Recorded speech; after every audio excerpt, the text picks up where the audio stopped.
Hey Josh, how you doing? You okay? Good. How about you? Yeah, not too bad. Thanks for asking. Obviously, I think the big sort of like thing coming up for you at the moment is the Sapateiro World Championship, which we're just a couple of days away from now, and it's one of the bigger events that have been brewing over the last sort of like year or two. But Mhm. before we get into that, I'd like to take a step back a little bit and sort of talk about where you found your way into the sport, because I know you actually started out as a wrestler, didn't you? Yeah. I started back in wrestling.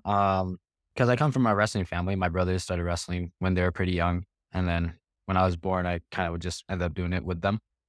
I ended up wrestling up until after my freshman year in high school. After I placed at state, I ended up stopping because around 12 years old, my dad wanted me to do both jujitsu and wrestling because he used to do jujitsu back when UFC first came out and the Gracies first came to America and they did UFC. And he actually trained under Hoist Gracie out in California. Right. And so he ended up getting his blue belt under Hoist Gracie, but he ended up stopping due to life. He had six boys. He ended up just working full time, right, to support the family and stuff. And then eventually later on down the road, when like a little after I turned 12, it was like 2012. I think can't remember if it was August or September is when we started training. It was at Leeds in Visalia, California. He called and then we ended up going to check it out. We ended up really liking it. And that's where I started training, going from white to black belt under Professor Tom Knox. Yeah, and I mean, you sort of stayed, like you said, with Tom throughout your whole color belt journey and throughout the whole, Mhm. I think it's about 8 years or so, was it in total?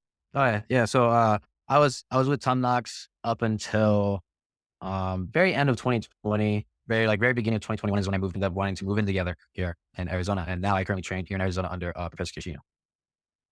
And what was it like, sort of coming up through the color belt ranks, a bit of a smaller school, sort of compared to the other people, at your level now? Um, but yeah, it was definitely a smaller school, not really as known as like, Atos, AOJ, Checkmate, all the Alliance, all the other schools. So it was definitely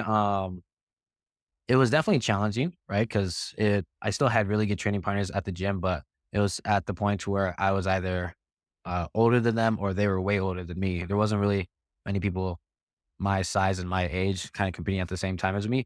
The only my main training partner that I had was my younger brother Jacob, and so he was my main drilling partner, my main training partner and stuff. But we did plenty of training, and I never felt that I was lacking compared to the other competitors in the in jiu-jitsu. Whenever I'd go out there, like I placed multiple times, I beat just worlds, I've won Nogi worlds, through the color belts and stuff like that. I've placed at pans, and I've always lose. Maybe to probably Diego Pato is probably the only person I mainly lose to in the finals at like every tournament. Um, but other than that, didn't really bug me at all, knowing that they're from, big time schools or anything like that. I know that I train just as hard as them and stuff like that going into competition. So And you mentioned your younger brother Jacob. Does he still train at the moment then? yeah, yeah. And so he still trains. He's out in California. He doesn't train as much anymore because now he pursued a law enforcement career. He's a California Highway Patrol. So he's more into his career and he just trains jiu-jitsu as a hobbyist now. That's cool though. That's nice that you've managed to sort of like keep it in the family as well. Mhm. Yeah. And you mentioned obviously the sort of like rivalry with Pato over the years as well. And obviously looking ahead to Sapateiro, he's in the lineup.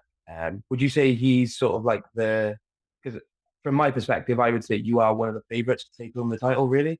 So do you think he's probably like one of your main like opposition in the bracket at the moment? No, 100%. Yeah. Whenever I see Pato, I know it's always going to be a very tough match. I know our most recent match was way back, I believe ADCC 2022 for the bronze medal match. That was our last fight we had against each other. Um, and I believe ended up losing that one by a penalty point in like the last minute.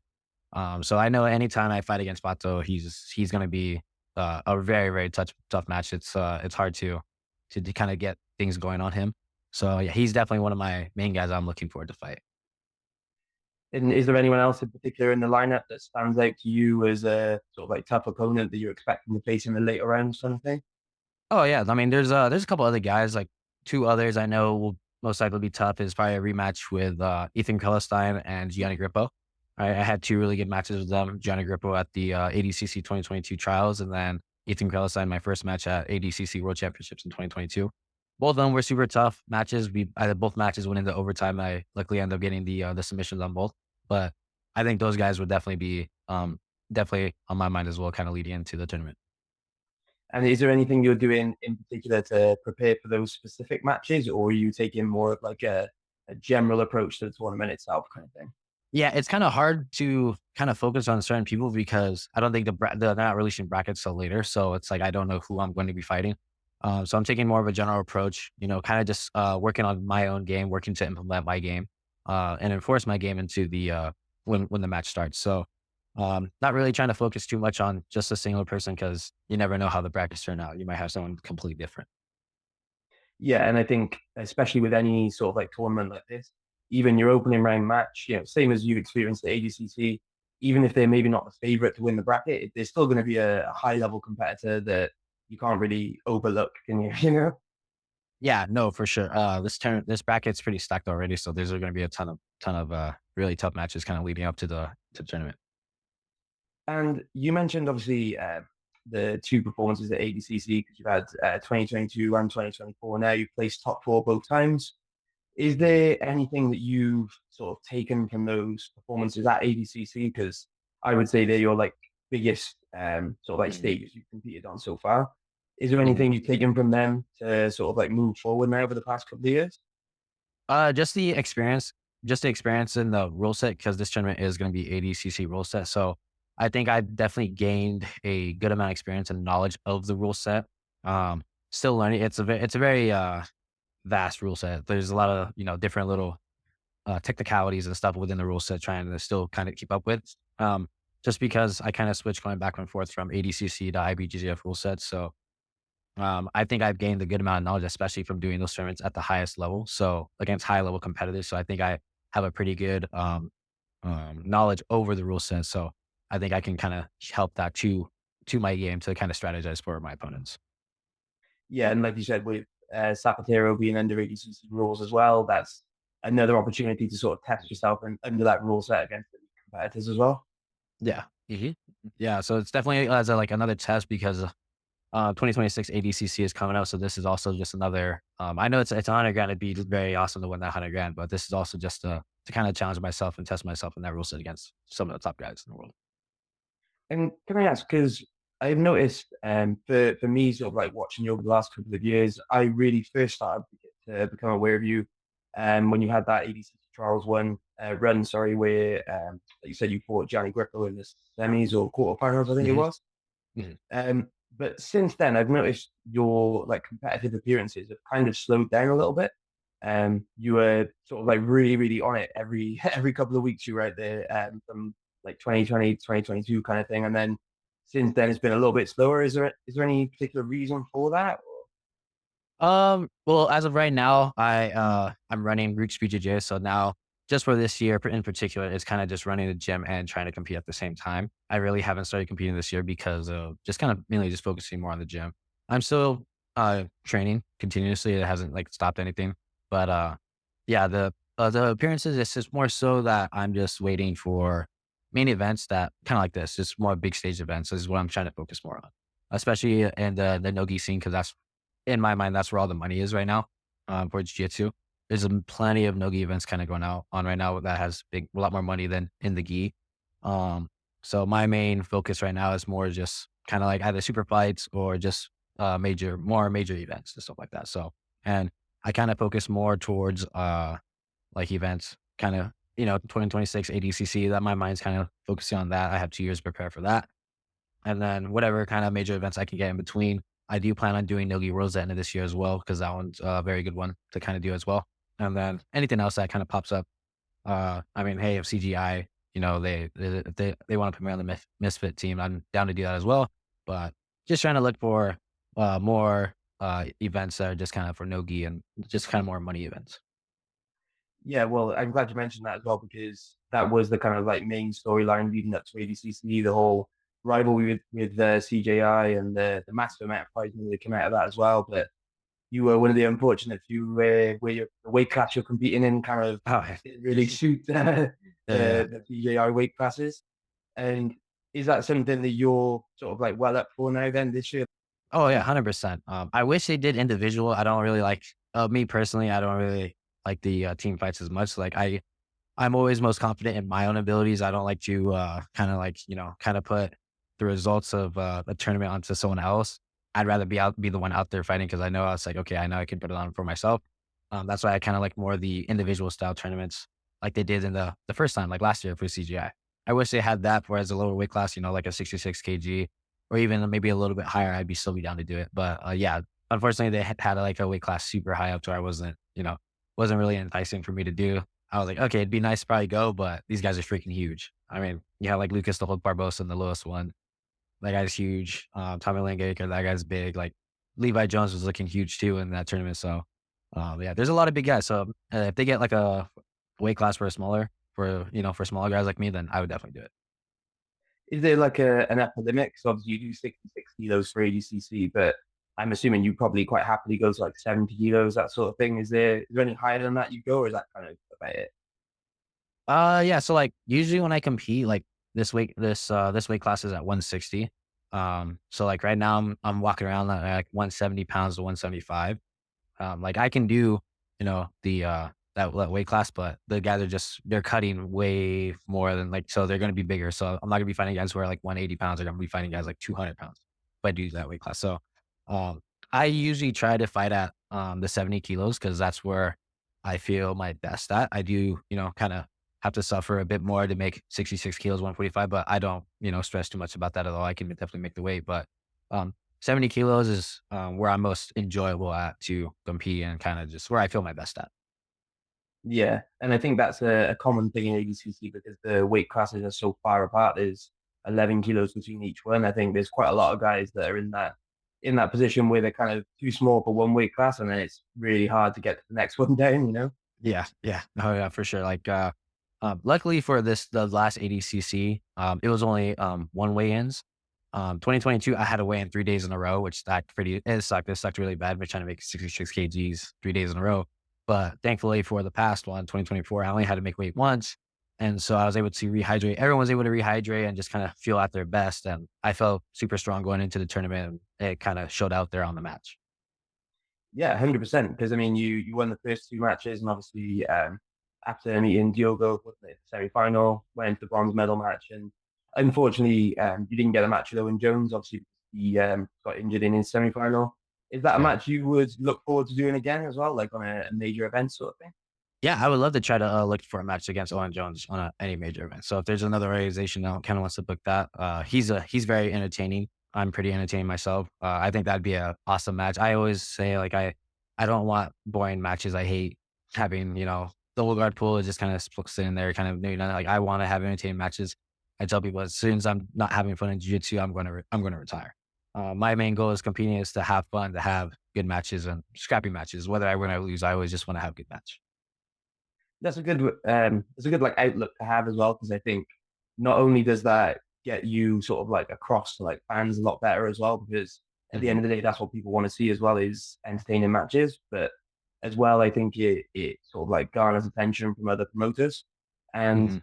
for you, obviously, I know you've done UFC Fight Pass Invitational, and Hmm. I think you've done Who's Number One in the past as well, haven't you? Say that again. I think you've done Who's Number One in the past as well, haven't you? Yes, I have done used Who's Number One. The last time I did Who's Number One was for the 155-pound bracket. And then that's when I unfortunately hurt my knee against Rotolo. And so yeah, that one kind of put me out for a little bit, and especially towards like the I think it was the end of 2021, I think it was, kind of put me out for the rest of that year. And then beginning of 2022, I had to really focus on recovering my knee. And is there any sort of like promotions you've got your eye on now over the next year or two? Like you said, you're looking for bigger appearances and lead up to ADCC. Is there any particular promotions that stand out, like who's number one, that sort of thing? Yeah, so I've still always been we've been in talks for UFC Fight Pass. I was supposed to get onto the UFC Fight Pass, the one that just recently happened this past week. Unfortunately, three guys declined. So it is getting a little harder for me to get a fight on organizations. So, but hopefully UFC Fight Pass is my main one that I'm kind of looking at. Those guys are definitely kind of bringing more and more attention to the scene, and obviously they pay very well. So it's a one match thing, so I don't have to really worry about much. It's guaranteed, and then plus, bonus on top for submission. So I like it. They want to keep it very entertaining. We can get entertaining matches on that. Sapateiro, obviously, this is a very big one that I was looking forward to. Yeah, who's number one? At the who's number one, they have hit me up a couple times. We just couldn't find the correct way or the correct opponent for it. Um, I would love to get on Polaris. I haven't been on Polaris yet. I would love to, if Polaris hits me, I would love to get on that one. I know there's another one kind of out there, Grapple Fest, I believe. I had talked to Grapple Fest before, but during the time they did hit me up, it just wasn't during the correct season for me. I think I was preparing for Gi Worlds at the same time they wanted me to do Nogi, so I was training in the Gi rather than Nogi, so it was hard to kind of set that one up. So if Grapple Fest does hit me up, I'd love to do that one. But any other ones I'm trying to think of right now, there's nothing that really comes to mind. Those are the main ones that are kind of on my mind. And then obviously anything for ADCC or CGI. And you mentioned obviously preparing for Worlds in the past as well. Obviously, you did have a few runs at that as black belt as well. Is that something that you're sort of like putting to one side now that you're focusing more on Nogi, or do you intend to go back to that in the future? Yeah, so I focus a bit more now on the more of the no-gi events. It's funny, I still train more gi than I do no-gi. Like I train gi every single day still. So if I want to go back to the gi, I always can. For no-gi events, I usually rarely train no-gi. Like if there's no events coming on, I'm only training no-gi maybe like 2 times a week, if that. But when events book me, then I'm training more no-gi, like 5, 6 times a week. Just like 5, 6 days a week of no-gi. But yeah, but even then, I'm still always training gi. Like yesterday, I still trained gi. The day like this past week, I still train gi, and then I take the gi top off, start training no gi again, and then I have more training sessions in no gi. But yeah, I definitely want to do gi worlds. Just right now is just kind of not really focusing too much on the gi, just because there's all these no gi events that's kind of popping up, and it's hard to say no when you got paid bills. It's like I got bills to pay. I'd like to pay some bills and enjoy, and it's just a bit more enjoyable for me right now to kind of just take my time, not really do all these events, and kind of just run the gym, enjoy time with my fiance, and just train and have fun for now. Well, yeah, I mean, you mentioned as well like the money side of it, and I think that's something that's happening a lot more now the last like 2, 3 years, really, where Mhm. because there's so many different events that athletes can make a decent living throughout the year now that you almost don't need to do like IBJJF majors anymore, where it's Mhm. a huge challenge over the space of like 2 days, and it takes weeks of preparation, and in all likelihood, it's for nothing at the end. Whereas, like you said, UFC Fight Pass, you get paid to show up regardless of what happens, and then Mhm. bonus at the end. I think we're sort of turning a corner where it almost doesn't make sense for competitors that have already made a name for themselves to actually do those IBJJF major events. Mhm. Yeah, the only thing that keeps me in doing events like that I don't get paid for is just always kind of just like my goal to end up being a IBJJF gi world champion. Because again, I started in the gi. I did start wrestling, but when I first started jiu-jitsu, all I did was train in the gi. And so throughout my color belts, I'd compete in I'd literally every tournament, I'd only do gi, and then I'd just do no gi worlds at the end of the year. And that was kind of just my upbringing. So just like my love for the gi is what keeps me continue doing gi events or gi tournaments and stuff like that. But it is hard to keep me in to doing the key events when the only thing that it gains me is just preparation for the next tournament. And like having that gi world title would be very, very nice. But yeah, I got bills to pay. Yeah, I mean, like I said, it just makes sense. It's one of those things you kind of Mhm. can't. You kind of have to put the reality of the situation above it all, haven't you? Yeah, it's just like when you think about it, the time you have to put in to training for gi world championships, the time, the effort, the sacrifices, the suffering you have to do for like kind of just getting to there. And then if you do win, I believe IBJF does pay a certain amount, but that's if you win, for like these Yeah. nogi events, like same thing. Like it's guaranteed. I show up, I get paid regardless. Um, and that's all I want is just to have good jiu-jitsu matches. Right. I just want to have great fights and entertaining fights. And uh, I mean, at least for me, I get kind of uh, a very sense of joy when I'm out there and I hear the crowd cheering and stuff like that. So when I get those big woos and stuff like that after like a submission, that's like the best feeling you can get on a jiu-jitsu mat. And you mentioned obviously you've had a bit of trouble finding appropriate matches and stuff, and you've had people declining the match. Do you Mhm. have any idea why that is? Like, is there anything that you've been told, like, as reasons why you're not able to get matched up as often, sort of thing? Maybe just I don't know, maybe just other people don't want to have a scrappy fight or something like that. But because I know like anytime like I have a fight, I tend to make it a pretty scrappy fight. Because like the strategies and stuff like that, I try to throw that out the window. I do try to play it myself sometimes, but when it does come into like a fight like that, it's gonna be definitely physically challenging, right? And that's what I want, right? I wanted to keep fast paced movement. We're going jumping on submissions, not really going to like, edging out to win by barely a point and stuff like that. Like I want to, go for the kill, go for, the more domination is what I mainly aim for. So maybe it's just because it's going to be a scrappy fight. I don't know. Or just like, it just wasn't working for the schedule, but that's all I can think. Yeah, and I think that sort of like approach to the sport as well, like from me, from the people I've spoken to over the years, that kind of seems to come from people with those wrestling backgrounds where you're brought up in a sport that you don't get to relax almost. You know what I mean? Hmm. Hmm. Um there's much more grind in wrestling. And I think a lot of the people that transition from that, they have that Hmm. same mentality as you where they really want to get stuck in and just win the match as quickly as possible and as sort of exciting as possible as well. Yeah. Oh yeah. Like wrestling. I always tell people, I think wrestling is way harder than jujitsu. Jujitsu is, comparatively pretty easy compared to wrestling. Um, Wrestling is very physically demanding. I mean, like if you're tired in jiu-jitsu, I can just pull guard and just relax on my back and try to play guard, right? Not saying that like winning in jiu-jitsu is easy, but just the physical aspect of it, like you have guys who are either super jacked or don't look jacked at all in jiu-jitsu, right? They can have like, the worst looking body, but still be super good in jiu-jitsu. But I think just coming from that wrestling background, wrestling really grinds that, that aggressive physicality mindset into you kind of going in, right? To where, you're going to go balls to the wall from whistle to whistle, bell to bell, nonstop going, going, going. And I think that a lot of wrestlers who do come from wrestling into jiu-jitsu, they kind of just have that in their back pocket, which gives them an advantage leading, especially into no-gi matches. In the gi, it's a bit more different because people can get grips, they can slow you down, wrap you up, and stuff like that. It's more of a chess match, which I like that side of the aspect of it. But I feel like for no-gi, you can overcome the level of technique with athleticism. And do you think, in your sort of like experience as well, you matching up against other people, do you find that you have harder matches against people with that same sort of mindset as opposed to people that will sort of like play guard at a more relaxed pace and try and like not stall the match, but try and slow the match down to like a more relaxed pace? Yeah, I feel like I have more trouble with guys who try to slow the match down. They're trying to be a bit more technical and stuff like that. It kind of depends. Sometimes I have, really good results against people who do that. And sometimes I, have trouble with guys who do that. Let's say like Diego Pato, for example, at ADCC 2020, he really slowed down the match. It kind of slowed me down a bit, which made it a lot harder. I did find a couple of openings in there to speed up the match and end up almost getting to his back and taking him down a couple times. But yeah, I feel like guys who do slow down the match on me tend to it makes it a little bit more harder for me to kind of figure them out.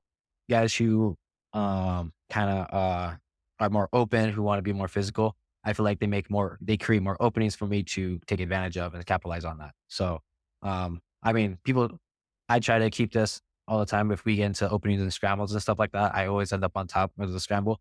You never stop moving. That's just how it is in wrestling. If there's a scramble and over, you don't stop moving until you end up on top or can't gain positional advantage. So I feel like with guys who open up a bit more with me, I can kind of find that opening to take advantage of.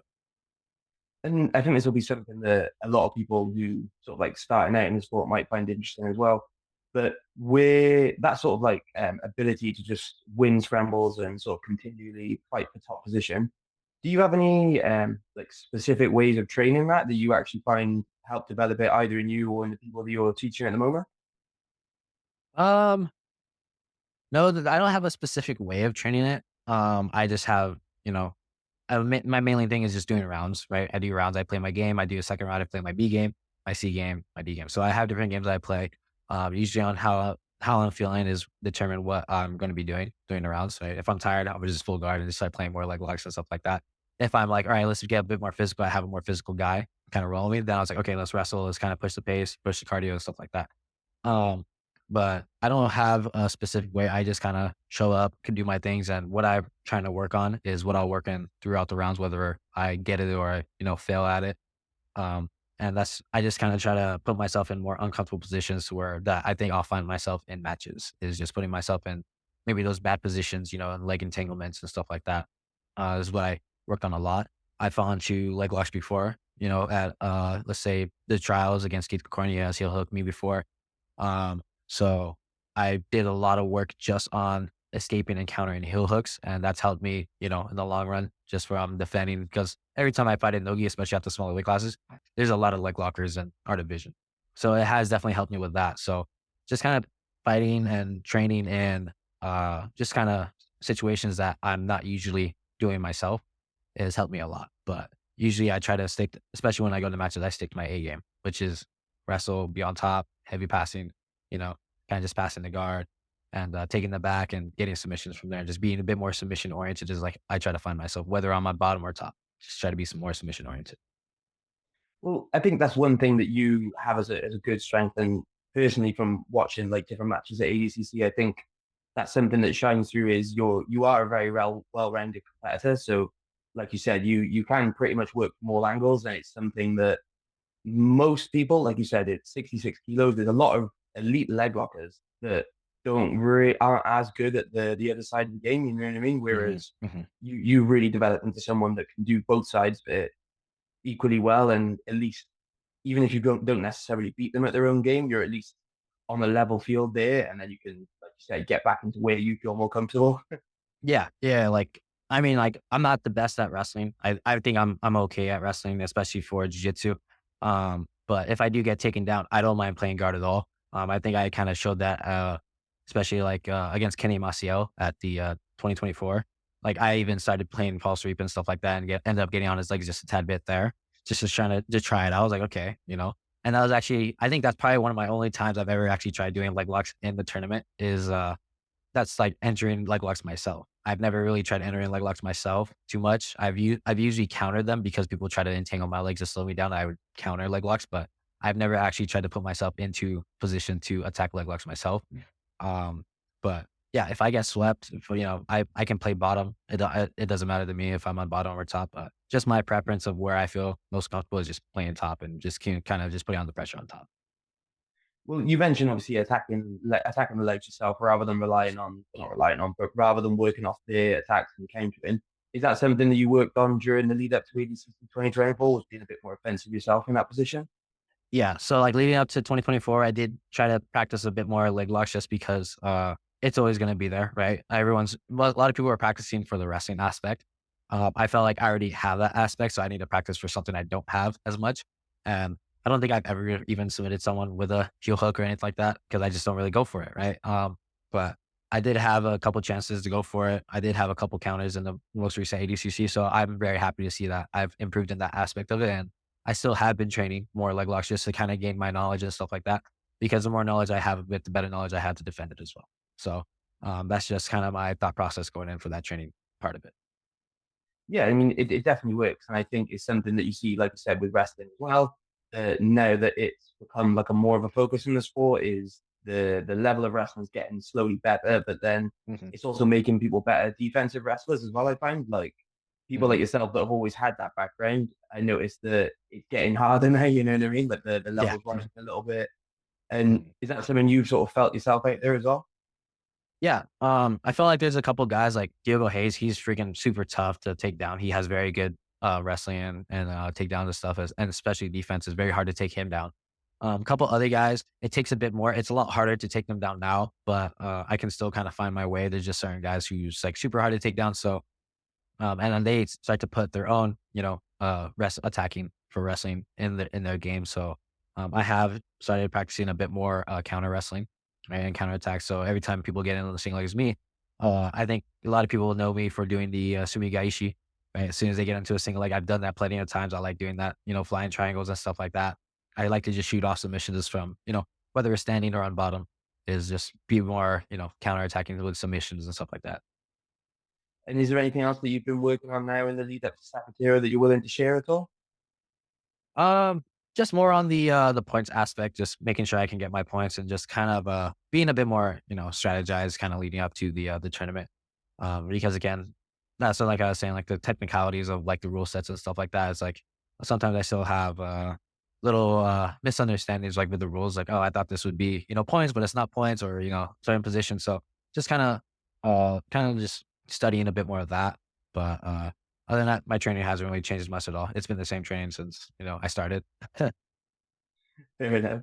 That's pretty much everything we've got time for at the moment. But is there anything that you want to sort of like let me know, or anyone you want to give a shout out to before I let you go? No, that's all I got. I'm just looking forward to Sapateiro to put on any more events that are looking to have me, dude. I'm always down to put on a strap and entertain the fans. So Nice, and hopefully we can see you more on Polaris and UFC Fight Pass as well. awesome. Thank you. I appreciate it, man. Cheers.